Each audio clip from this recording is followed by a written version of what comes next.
Hey, San Marcos, this is LMC. I want to give you a little heads up about what's about to hit with San Marcos. And let me go ahead and do a screen share really quick for you. This came to my attention on Friday. Let me see if I can zoom in. On Friday, I received an email from Andrea because I was on the Comprehensive Plan Steering Committee. Thank you, Hoka. And it was Friday, December 8th at 2:05 p.m. Good afternoon, all. You are receiving this message because you are a member of the City Council, Planning and Zoning Commission, Historic Preservation Committee, Neighborhood Commission, or Comprehensive Plan Steering Committee.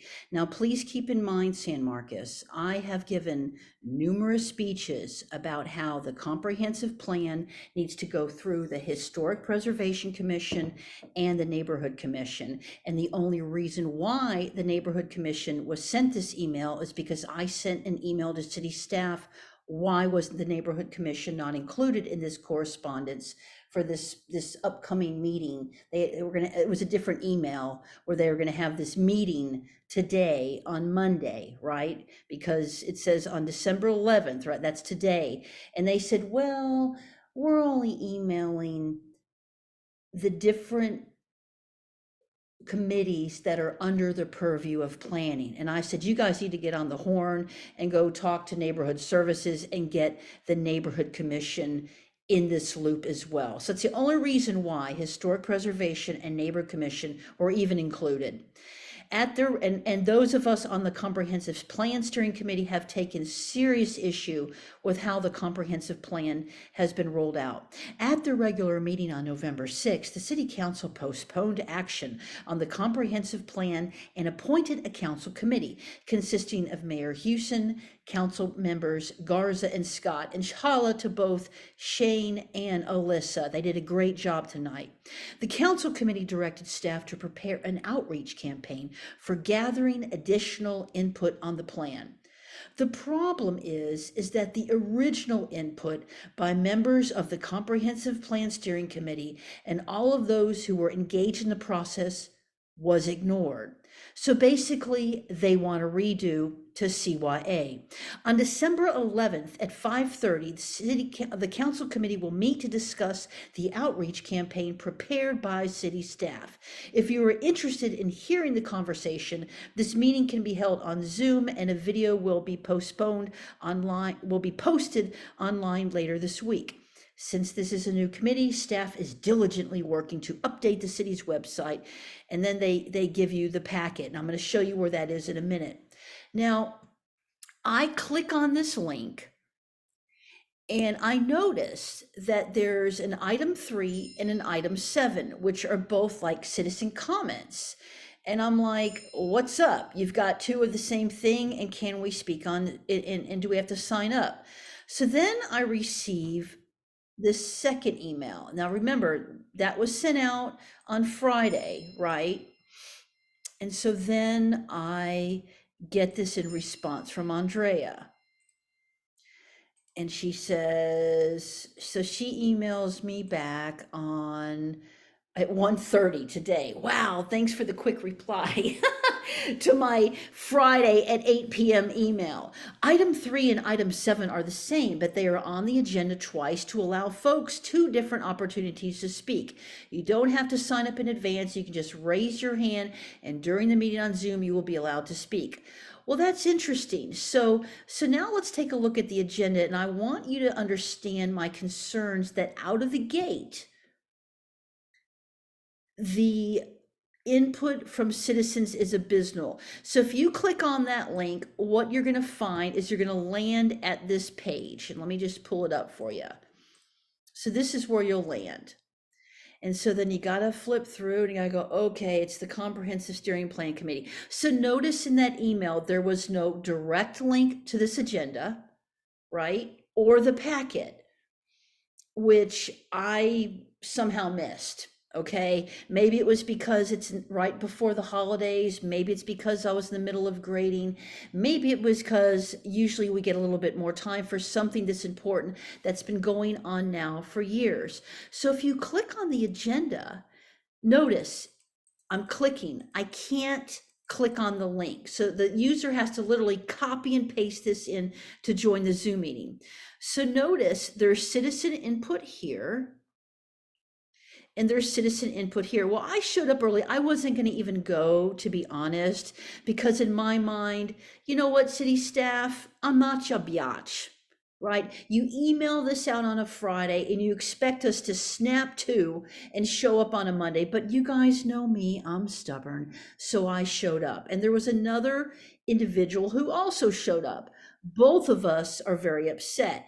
Now, what happened was when it was after listening to them go on and on about how they're going to go out to the meat market and put up leaflets and they're going to put a notification in the phone, the power bill, and oh my gosh, they're going to go down the library and put a leaflet. They talk about all this purported outreach that they're going to do. Then it finally comes to my time. Well, what happened was they didn't turn on our cameras, we couldn't click on anything, and suddenly they call our name, they turn on the microphone, the microphone's hot, and we get 3 minutes to speak. Now notice there's 2 sections here, so you would think it would have been an interactive process or thank you for coming. No, the mayor ran it like it was a public hearing, quite frankly, and it was not at all a feeling that you were being included, that your input was valued. Because here's the deal.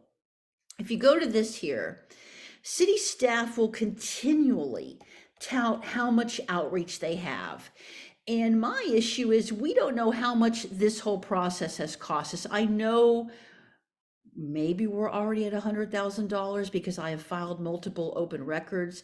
This is just the updates recently.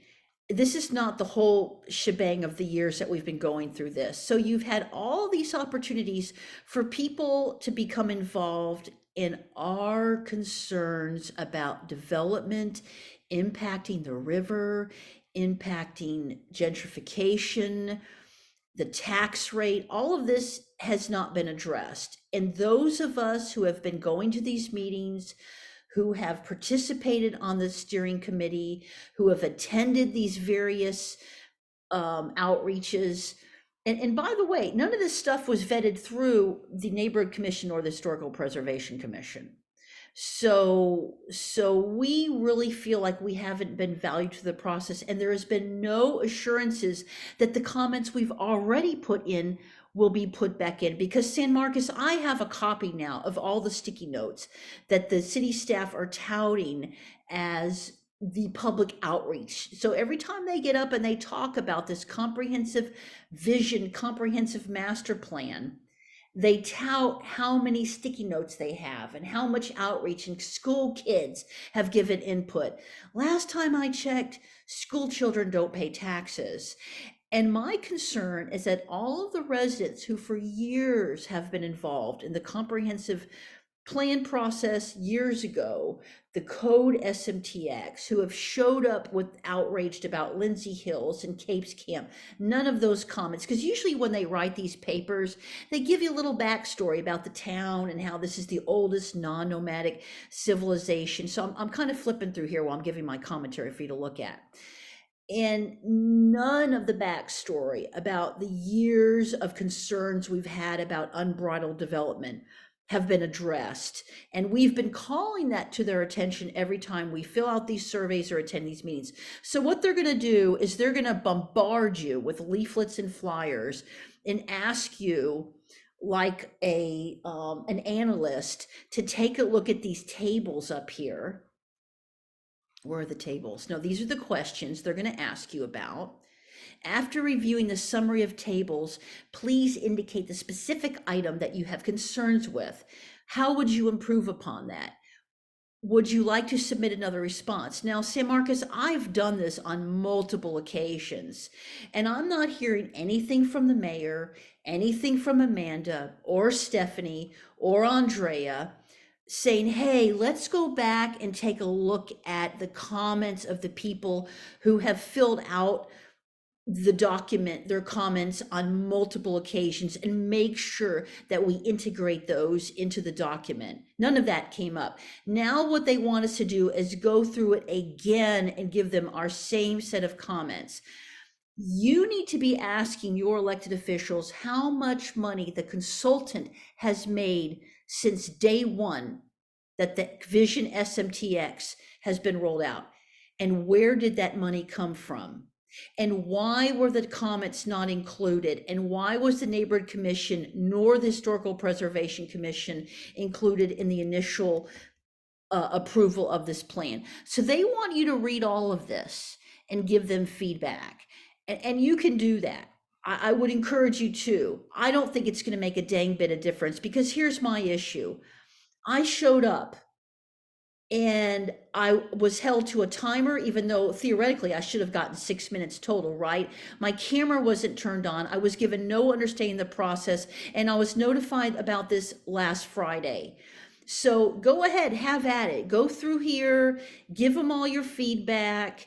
And when you see that leaflet, just shake your head. And this is why people don't get involved, is because when we do give our input, it will be filtered through city staff and an overpaid consultant who takes pre-hashed templates from other communities, and he has a bias towards new urbanism, which is the death nail to neighborhood integrity, the causation for gentrification, your high property taxes, and the best friend of developers, and transportation costs that only suit to serve developers. And that's what's going to happen. So in sum, I don't feel like my concerns were in any way, form, or fashion validated, and I was not they did not reassure me that the comments that I had made during this entire process would be folded back into this redo. You know, for those of us who teach, I give my students a redo. If you're a freshman in college, or maybe you're just having a difficult semester, I have no problem giving you a second, a third, a fourth, a fifth chance. But these are professionals who are going to continue to fish for the responses that they want for a certain end game goal. And that's pretty much all I have to say about it. That was humiliating what I just went through, and I hope that you have a different experience. Thank you for watching my video.